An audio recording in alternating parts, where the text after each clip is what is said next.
I told a patient to bring every pill bottle in her house to the next visit. She brought 9. We removed 3. She called me a month later and said, "I feel 10 years younger." 3 pills, that is all it took. Not adding, removing.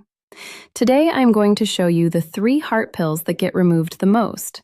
Not because all heart pills are bad, most of them are keeping you alive. But these 3 are still being handed out to millions of seniors based on science that expired years ago. And the side effects they cause are the exact things you have been blaming on getting old. The tiredness that sleep cannot fix. That might be pill number 1. The cough that will not go away and the weight gain your doctor cannot explain. That might be pill number 2. The lost appetite and the strange things happening to your vision. That might be pill number 3. Pill number 2 is the one that scares me the most. Heart specialists have a private nickname for it. They call it vitamin A. Not because it helps, because they prescribe it so automatically, it might as well be a vitamin. And what it does to your thyroid, your lungs, and your eyes is something every senior on this pill needs to hear today. Do not stop any pill because of this video. I need to say that now, and I will say it again. Your heart has adapted to your medication. Stopping suddenly can cause a heart attack. That is real.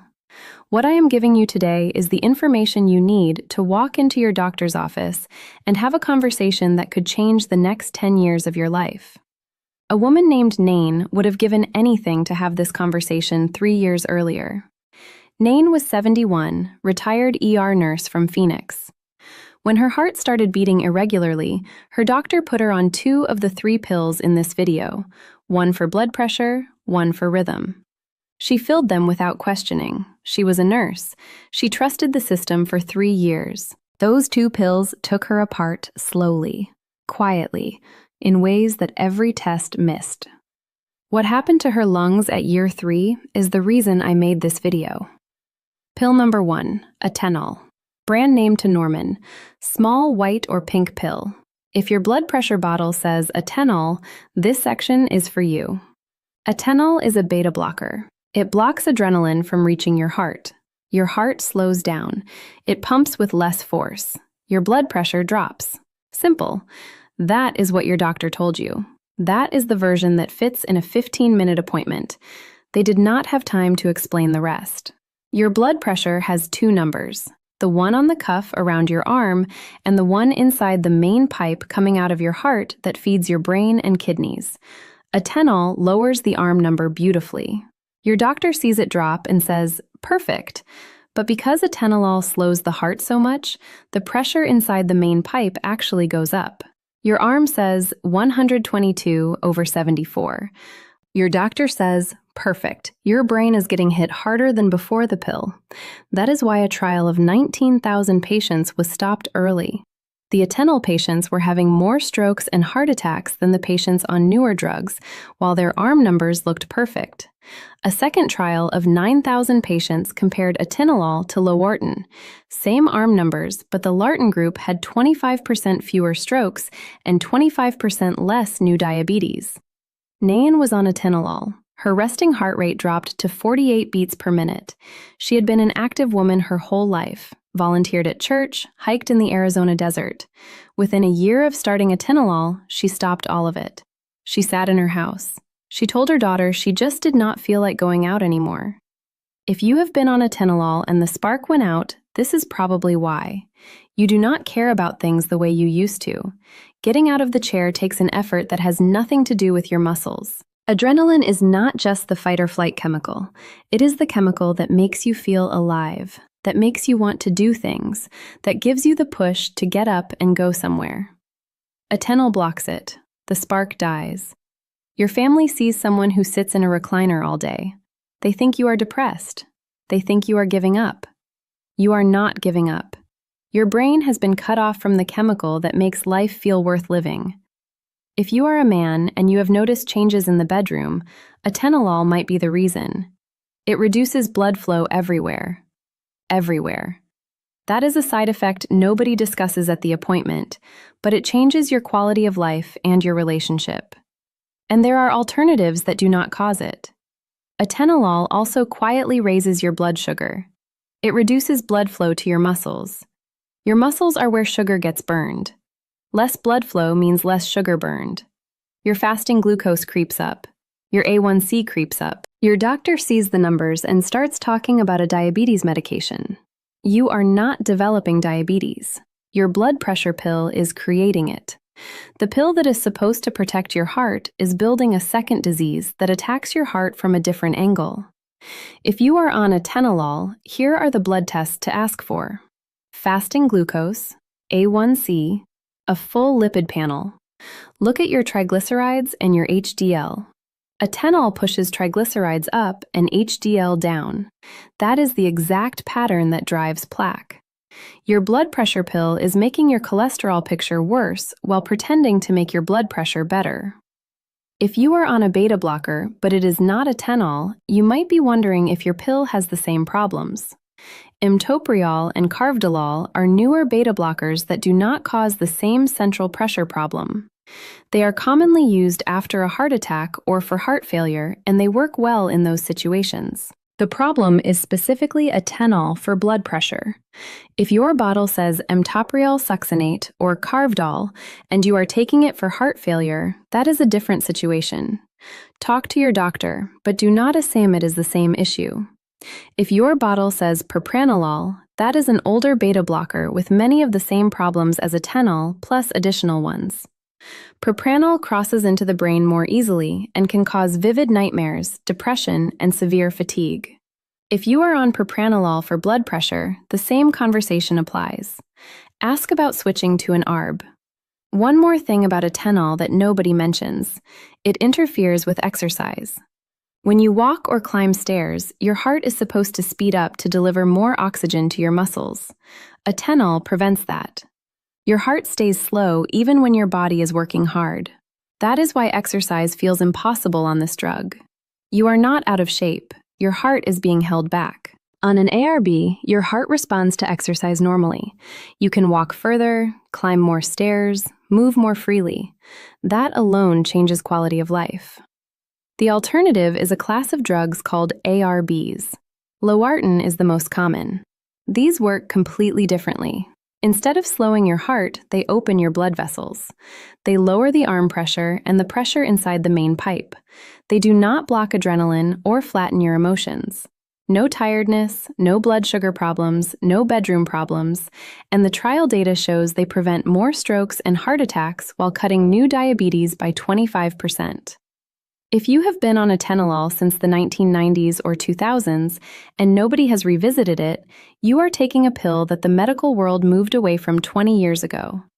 Not because your doctor is bad, because the system does not go back and update old prescriptions. The script keeps refilling year after year, and you keep feeling tired, and you keep thinking it is just getting old. Say this to your doctor. Doctor, I have been on atenolol for a long time.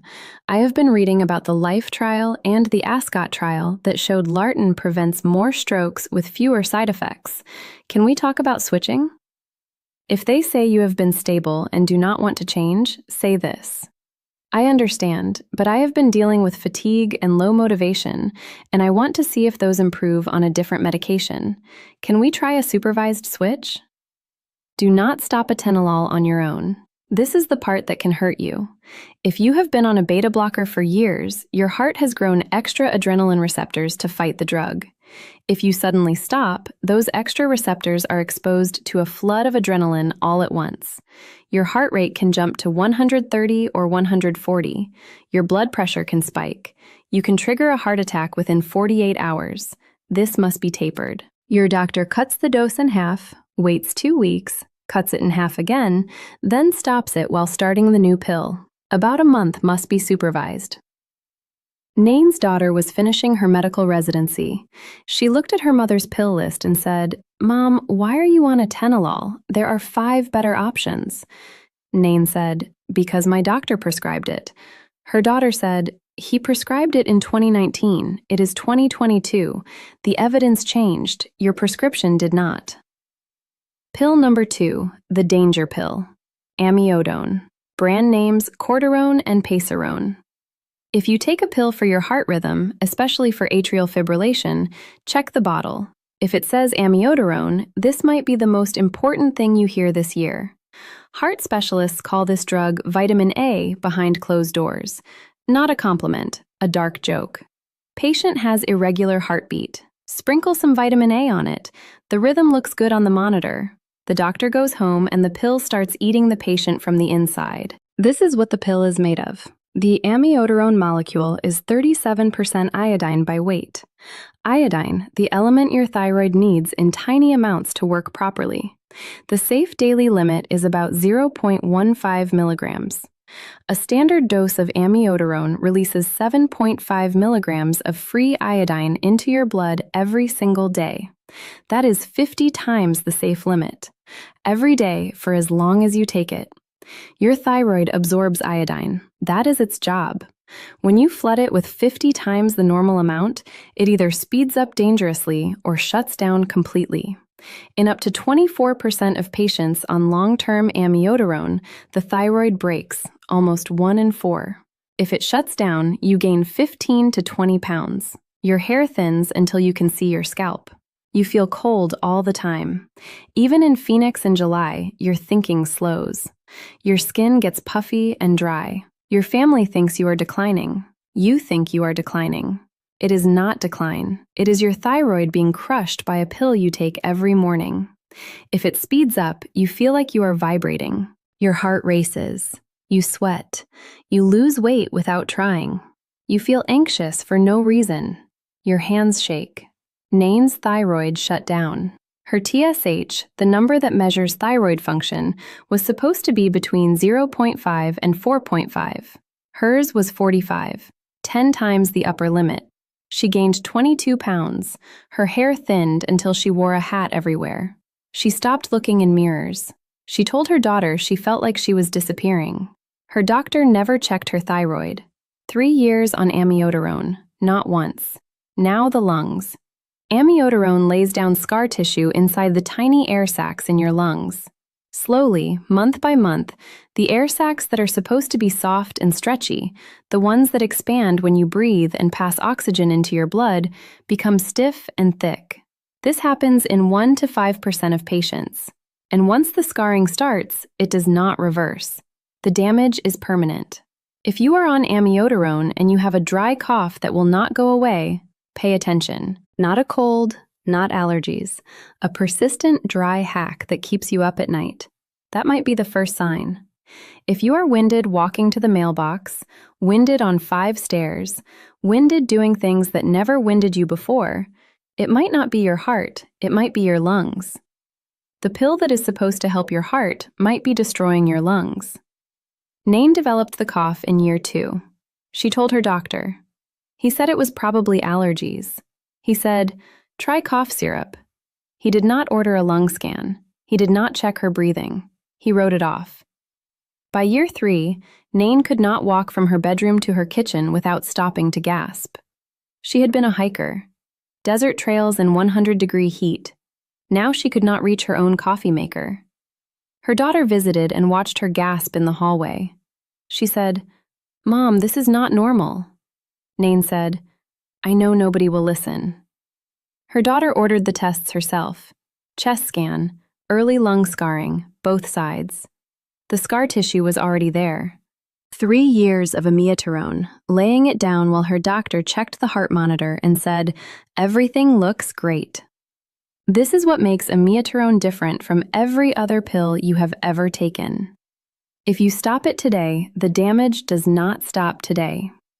Amiodarone dissolves into your body fat, your liver, your lungs, and your eyes. It hides there. The time it takes for half the drug to leave your body is 58 days. That means after your last pill, the drug keeps leaking out of your fat cells into your blood for 4 to 6 months.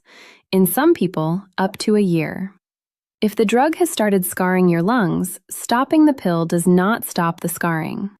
The drug keeps leaking. The scarring keeps going months after the last dose.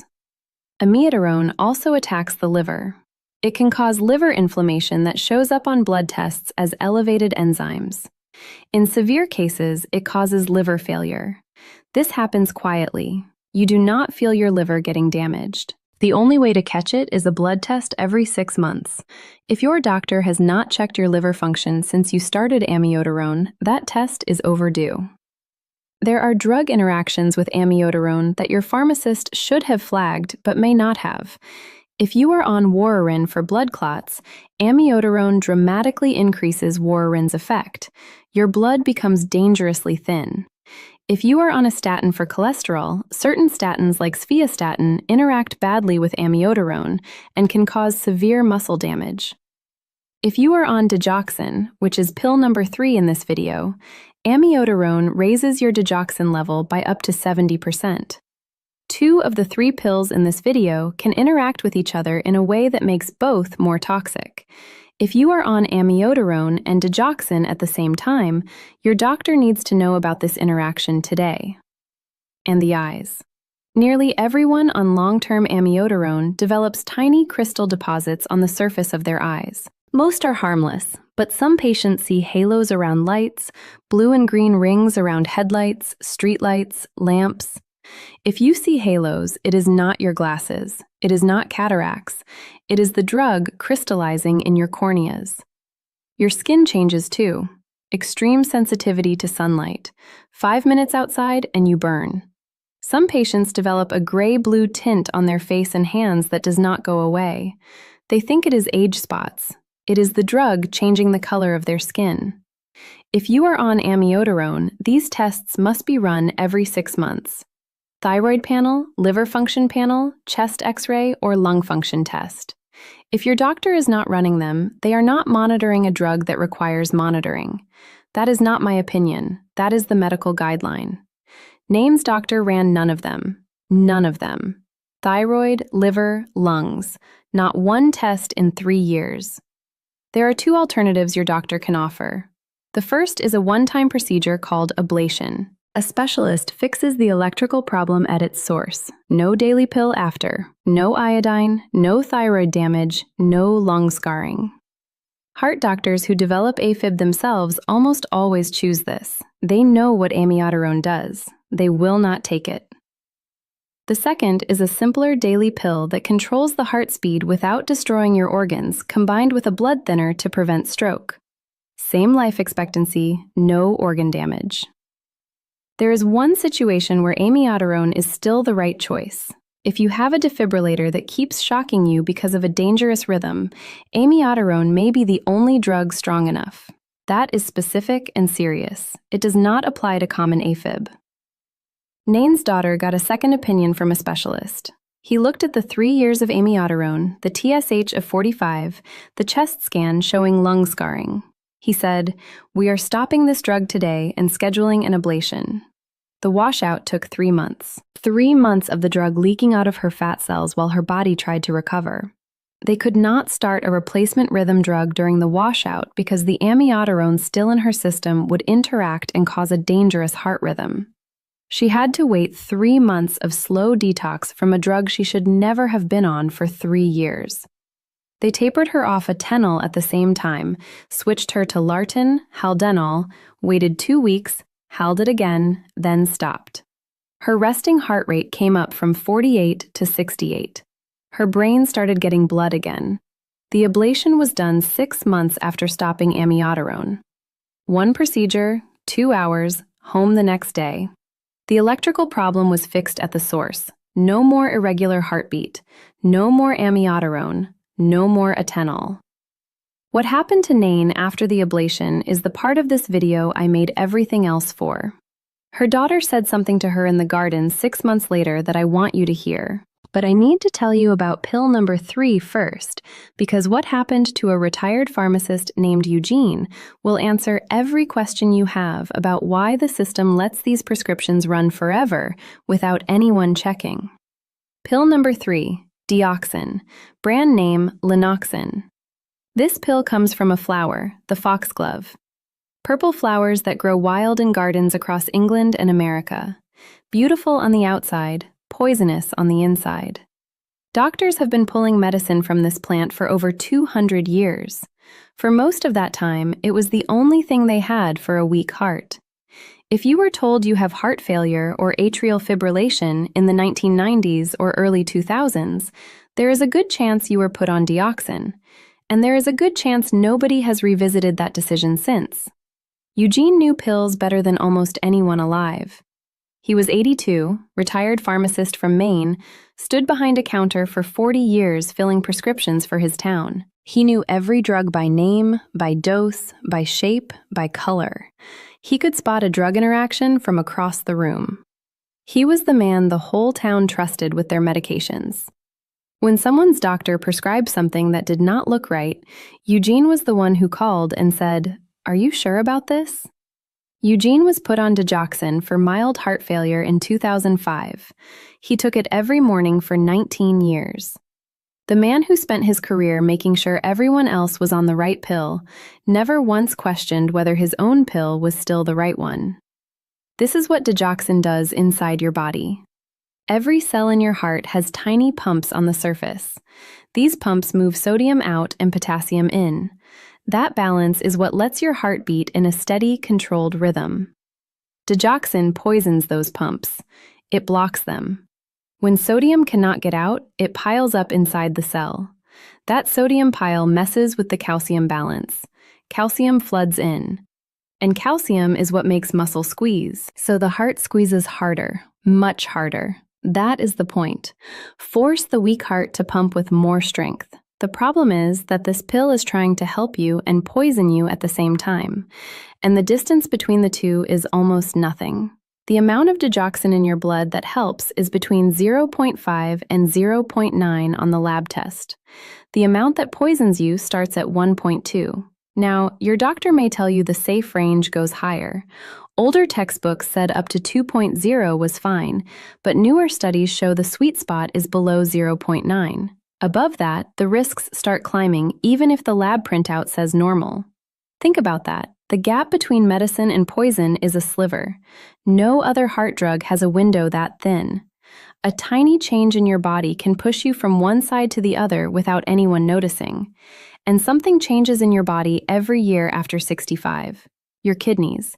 Digoxin leaves your body almost entirely through your kidneys.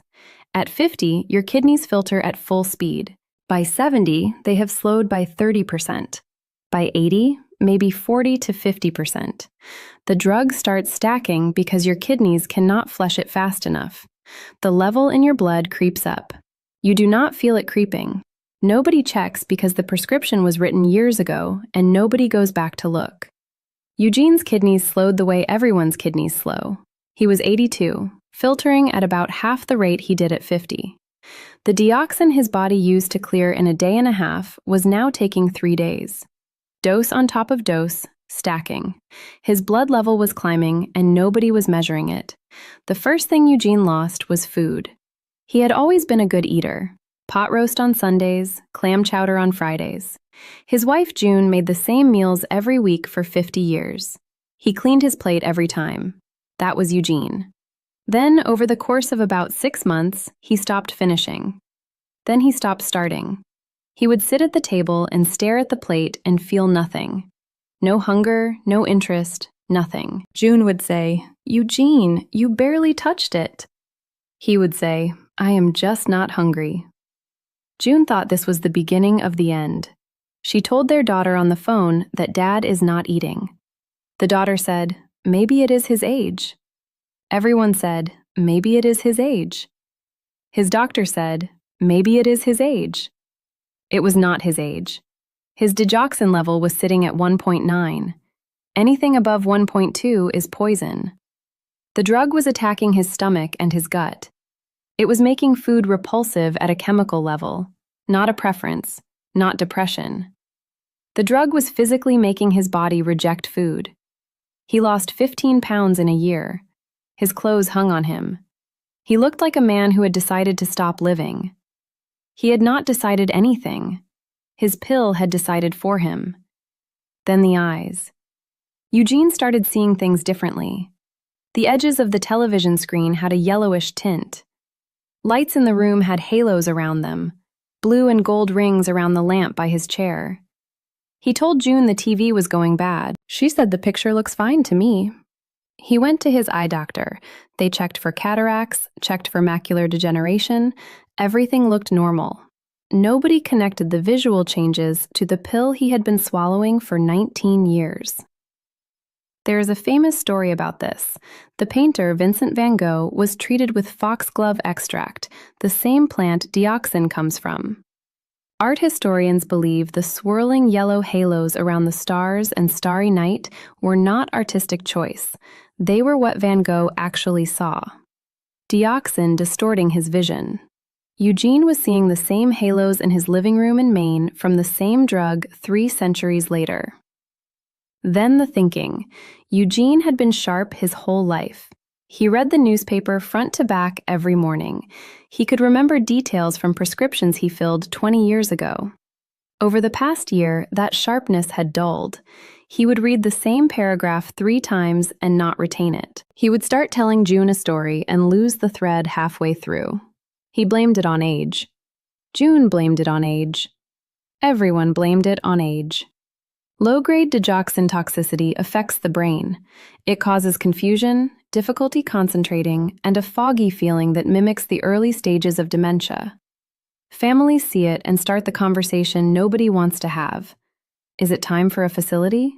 Is it time to take the car keys? Is it time to stop leaving him alone? And the whole time it might be the pill. Eugene ended up in the emergency room on a Tuesday. His heart started skipping beats, adding extra beats, beating in a pattern his wife could feel through his chest when she put her hand on it. She drove him in. The ER doctor ran blood work. Digoxin level 1.9 toxic. The doctor looked at the chart and said, "Mr. Rawlings, why are you still on this drug? We have not used this as a first-line treatment in 15 years. Eugene stared at him. He said, "I have been taking it since 2005. The doctor said, "Who has been monitoring your digoxin levels?" Eugene could not remember anyone ever checking. The irony hit him like a truck. 40 years behind a pharmacy counter. He called doctors when their patients were on the wrong dose. He flagged interactions that could cause harm. He was the safety net for his whole town. And his own blood was toxic with a drug that nobody had looked at in 19 years. The largest study ever done on digoxin followed 6,800 heart failure patients. The result? It did not help a single person live 1 day longer. 0 survival benefit. It reduced hospital visits slightly, but it added 0 days to anyone's life. For 200 years, doctors believed this pill was keeping hearts going. The study showed it was keeping people out of the hospital some of the time while doing nothing to keep them alive. A second study looked specifically at patients with atrial fibrillation. Patients on digoxin had a 41% higher risk of dying from any cause. Not lower, higher. The drug was not just failing to help those patients, it was actively increasing their risk of dying. In AFib patients, digoxin was making things worse. Eugene was on it for both heart failure and AFib for 19 years. They stopped the digoxin. They did not need to taper the way you taper a Tenol. They simply stopped it and monitored. Within a week, the halos around the lights were gone.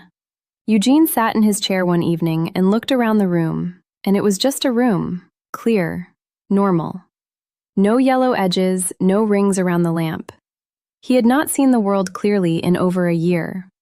Within 2 weeks, his appetite came back. June made pot roast on Sunday. Eugene cleaned his plate. He asked for seconds. June stood at the kitchen sink washing the dishes, and she cried. She thought she was losing her husband to something she could not name. It was a pill sitting in a bottle on his nightstand for 19 years. The newspaper came back too. He read the whole front section in one sitting and remembered every story. He called his daughter and talked about an article he read. She said, "Dad, you have not talked about the news in months." He said, "I could not hold on to it. Now I can." They replaced the digoxin with a newer drug, an SGLT2 inhibitor called empagliflozin, brand name Jardian.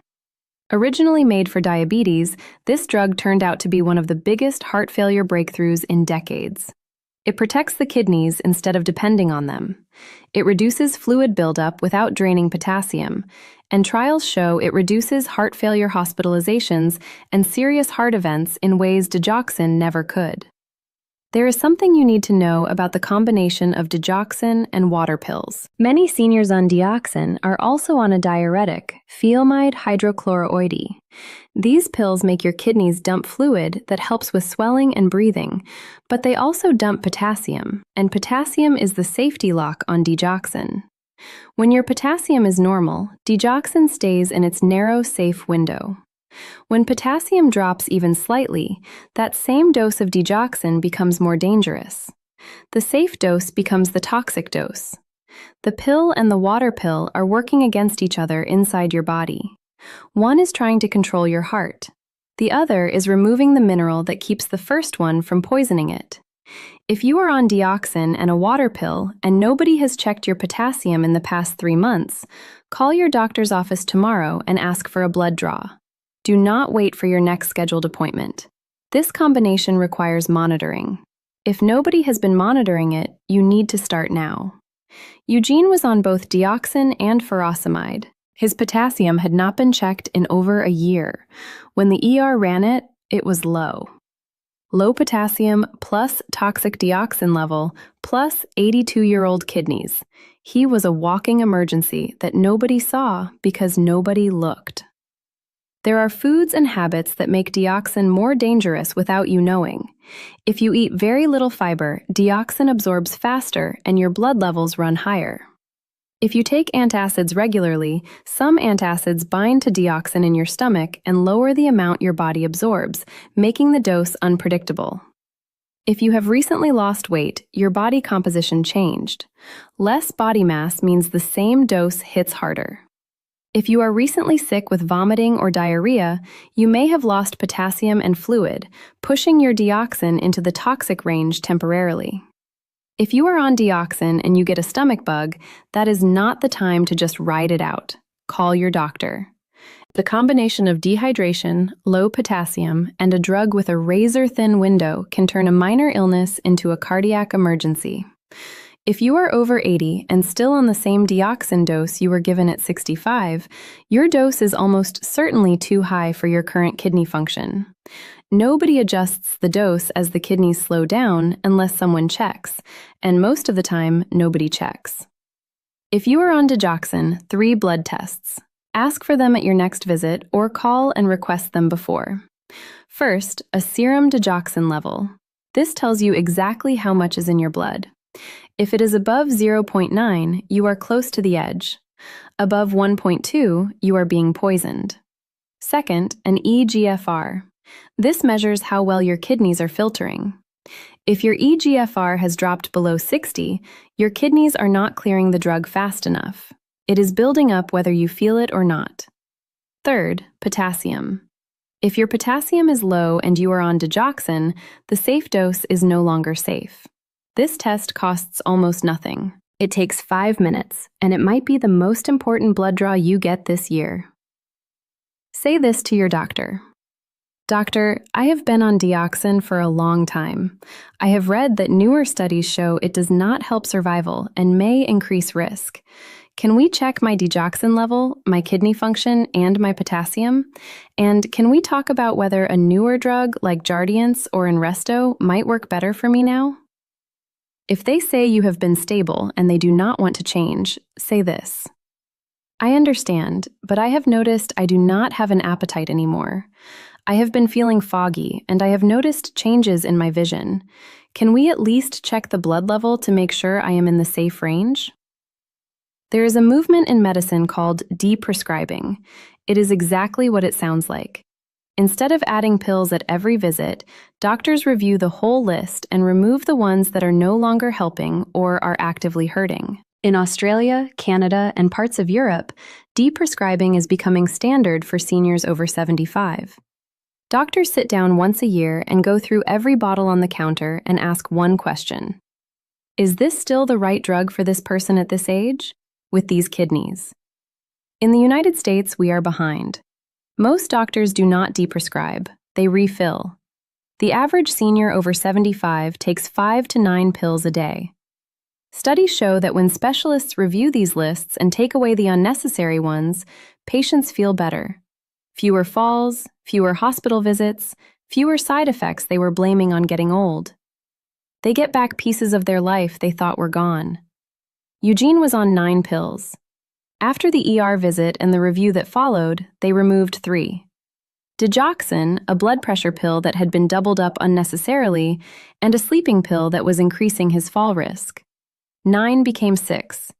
6 pills doing their jobs instead of 9 where 3 were doing harm. Eugene noticed something in the first month that surprised him more than the appetite or the vision. His legs. For 2 years, he had been unsteady on his feet. He held the railing going down the 3 steps from his front porch. He shuffled instead of walking. June walked behind him everywhere, close enough to grab him if he stumbled. They both thought it was his heart failure making him weak. It was not his heart failure. It was the digoxin affecting his nervous system. Low-grade neurotoxicity, a fine tremor in his hands, an unsteadiness in his step. The kind of thing that looks exactly like an old man losing his balance. The kind of thing that leads to a fall. The kind of fall that ends a life. Within a month of stopping digoxin, the tremor was gone. His step was firmer. He walked down the porch steps without the railing. June noticed before he did. She said, "You are not holding on anymore." He looked at his hand. She was right. He was just walking like a person, like he used to. This is the thing about these 3 pills that makes me angry. Every side effect they cause looks exactly like aging. The tiredness from Atenol looks like an old person running out of energy. The breathlessness from amiodarone looks like an old heart giving out. The confusion and unsteadiness from digoxin look like dementia and frailty. And because the patient is old, everyone accepts it. The family accepts it, the doctor accepts it, the patient accepts it. Nobody questions the pill because the symptoms match what everyone expects old age to look like. But old age does not hit at 2 p.m. every day like clockwork. Old age does not cause yellow halos around lights. Old age does not make food taste like cardboard. Old age does not make your hair fall out in clumps while you gain 22 pounds. Those are not age, those are drugs. And until someone checks, nobody knows the difference. If you are sitting in a chair right now thinking this is just what 75 feels like, I need you to consider the possibility that 75 might feel very different without one of these pills. Nain found out at 71 that the woman she was without atenolol and amiodarone was a completely different woman than the one she had become on them. Eugene found out at 82 that the man who could not read a newspaper was not a man losing his mind. He was a man being slowly poisoned by a pill from a flower. Let me talk about what happens when you bring this to your doctor and they do not want to hear it because this will happen to some of you. You will walk into the appointment with your notes and your questions, and your doctor will say, "You have been stable on this, and I do not think we should change it." That word stable is doing a lot of work. Stable means the numbers on the chart are not getting worse. Stable does not mean you feel good. Stable does not mean your thyroid is healthy. Stable does not mean your kidneys are clearing the drug. Stable does not mean you are living the life you want to live. Stable means the chart looks the same as last time, and that is enough for a 15-minute appointment. 3 options. First, do not argue about the pill. Argue about the tests. If you are on Atenol, say, "I want a fasting glucose and A1C and a lipid panel. Let me see what this pill is doing to my sugar and my cholesterol." If the numbers come back showing damage, the conversation changes by itself. If you are on amiodarone, say, "I want a thyroid panel, a liver panel, and a chest x-ray." Those are the tests the guidelines say I should be getting every 6 months on this drug. If they have not been done, that is a problem the doctor cannot argue with. If you are on dioxin, say, "I want a digoxin level, an EGFR, and a potassium. Let me see if this drug is still in the safe range for my kidneys." If the dioxin level comes back above 0.9 or the potassium comes back low, the numbers do the talking. Second, if your primary care doctor is not comfortable making changes to heart medications, ask for a referral to a cardiologist. A general doctor managing complex heart drugs is doing their best, but a specialist does it every day. The specialist will know the newer alternatives. They will know the taper protocols. They will know which pill to stop and which to bridge onto. Third, if your doctor still will not engage after you have asked for the tests and raised the concerns, you have the right to find a new doctor. This is not about disrespect. This is about your life. Nain found a new doctor. Eugene's care changed in an ER because someone fresh looked at his chart. Sometimes a new set of eyes on an old prescription is all it takes. In other countries, doctors review pill lists every year and remove what is not helping. In America, the system is built to add pills, not subtract them. Until that changes, you are the one who has to walk in and say, "This pill is supposed to help me, and I do not feel helped." His wife June said it best. She said, "It is like someone turned your father back on, like he was running on dim for years, and somebody finally found the switch." Now Nain, one subscriber told me she asked her doctor to check her dioxin level after watching a video. The level came back toxic. Her doctor reduced the dose that day. The nausea she had blamed on her stomach for a year and a half disappeared in 4 days. One question, one blood test, one answer that changed everything. Now Nain, 6 months after the ablation, 6 months off amiodarone, 6 months after switching from Atenol to Lortin, her thyroid was recovering. Her TSH was coming down from 45 toward normal. Her hair was growing back, not all the way, but enough to leave the hat at home. Her lungs were stable. The scar tissue was still there. It would always be there. Amiodarone had burned it in, and it was not coming out. But it had stopped spreading because the drug was finally gone from her fat cells. She could walk to the kitchen without gasping. She could climb 5 stairs. She could take a deep breath and feel it fill her lungs the way a breath is supposed to. Her resting heart rate was 68 instead of 48. She felt it everywhere. The heaviness in her legs was gone. The wet cement feeling when she stood up was gone. The blank stare at the television was gone. She went back to church on a Sunday in March. The women in her prayer group said, "Nain, where have you been?" She said, "I have been right here. I just could not get through the door." Her daughter came to visit in April. Phoenix in April is warm and dry, and the light lasts until 7. Nain was in the backyard, not sitting, kneeling. In the raised garden bed she built 5 years ago and abandoned 3 years ago when the pills took her breath. She was pulling weeds, her hands in the dirt, her knees on the ground. The Arizona sun on her arms, her lungs filling and emptying without a sound. Her daughter stood at the back door and watched. She did not say anything for a while. Then she said, "Mom, take a breath for me." Nain took a deep breath. A real one, the kind she had not been able to take in 3 years. Her chest expanded fully, her ribs moved. No cough, no wheeze, no stopping halfway.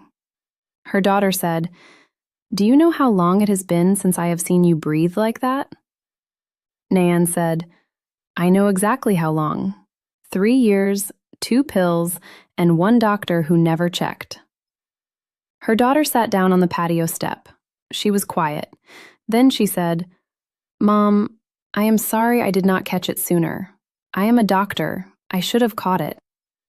Nain said, "You caught it when it mattered. That is all that matters." She went back to pulling weeds, dirt under her fingernails, sun on her shoulders, the quiet sound of a woman breathing without fighting for it. That is what this is about. This is not about 3 pills or 3 studies. It is about the breath you take without thinking, the stairs you climb without counting. The morning you wake up and your first thought is not which pill to swallow, but what to do with the day. Nain lost 3 years. Eugene lost 19. Both of them lost time to pills that were prescribed with good intentions and left in place by a system that does not go back and check. The prescription renews automatically unless someone stops and asks, "Is this still right?" It stays year after year. You might be on one of these 3 pills. You might be on 2. You might know someone sitting in a recliner right now, blaming their tiredness on getting old, when the answer is sitting in a bottle on their nightstand. The question is the same one Nayan's daughter finally asked. Is this still right?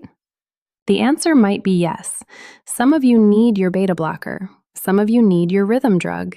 Some of you need your dioxin. But the answer cannot be yes unless someone asks the question. And if nobody has asked in the last year, you need to walk in and ask it yourself. A few questions I know you are thinking right now. What about Linapril or other ACE inhibitors? These are generally safe and well studied for seniors. They can cause a dry cough in about 10 to 15% of patients. If you have the cough, ask about switching to an ARB, which does the same job without the cough, but lisinopril itself is not on this list. It is a reasonable drug. What about amlopidine? This is a calcium channel blocker for blood pressure. It works and it is safe for most seniors. The main side effect is ankle swelling. If your ankles are puffy and you are on amlopidine, that is the pill, not your heart. Talk to your doctor about whether a lower dose or a different class would work. What about blood thinners like Eliquis or Xarelto? These are newer and generally safer than the older blood thinner Warfarin. If you are still on Warfarin and you are constantly going for blood tests to check your INR level, ask your doctor whether switching to Eliquis would be appropriate.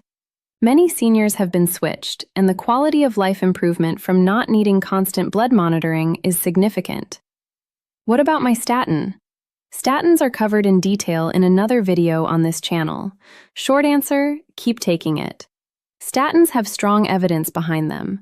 The controversies are about dose in very elderly patients, not about whether they work. One pill manages one number, one rhythm, one pump. But your body is not one thing. The blood pressure connects to the blood sugar, connects to the thyroid, connects to the kidneys, connects to the lungs, connects to the brain. A pill that helps one thing while quietly breaking 3 others is not treatment. It is a trade your doctor made without telling you the terms. The blood pressure protocol is my ebook. The full system, not one pill, not one number. The protocol looks at everything together. The blood pressure, the blood sugar, the artery walls, the kidney markers, the overnight hours, the inflammation. It treats your body as one connected system because that is what it is. You follow it. Your doctor sees numbers improving across the board. Instead of one number dropping while 3 others quietly climb, the pill conversation changes. The dosage changes. The number of bottles on your counter starts going down instead of up. You will not find this in a bookstore. You will not find it on Google. This is 20 years of surgery on these exact organs put into one system. I have held these hearts in my hands. I have seen what these drugs do from the inside. The protocol comes from what I have seen, not from what I have read. Every day on the wrong pill is another day your thyroid absorbs iodine it cannot handle. Another day your lungs lay down scars you cannot undo. Another day your kidneys struggle to clear a drug that is stacking in your blood. The protocol is how you start asking the right questions. The questions your doctor should have asked years ago. Senior Health 5 Daily free to join link in the description. Every morning I send you one thing that does not fit in these videos. Reply to the welcome email. Tell me which pills are on your counter right now. I read every reply personally. The link to the blood pressure protocol is in my first comment below this video. Scroll down. Pinned comment at the top. The person watching after you will read the comments first. They are looking for someone who takes one of these pills, someone who feels the tiredness, someone who has the cough, someone who lost their appetite and thought it was the end, someone whose doctor says perfect while their body says something is wrong. Your comment is for that person. Tell me 3 things. Which heart pills you take, how long you have been on them, and whether anyone has checked your blood levels in the last year. Those 3 answers might save the next person's thyroid, lungs, or kidneys. Hit the like button. One tap puts this in front of a senior who is on one of these 3 pills right now and has no idea what it is doing inside their body. Subscribe. The next video connects to what you learned today. Send this to one person tonight, the one who takes a handful of pills every morning. The one who is tired all the time and blames it on getting old. The one whose doctor says perfect while they sit in the recliner wondering where their life went. They deserve to know that perfect on the chart does not mean perfect in the body. And sometimes the pill that is supposed to help is the pill that needs to change. Click the video on your screen. I will see you there.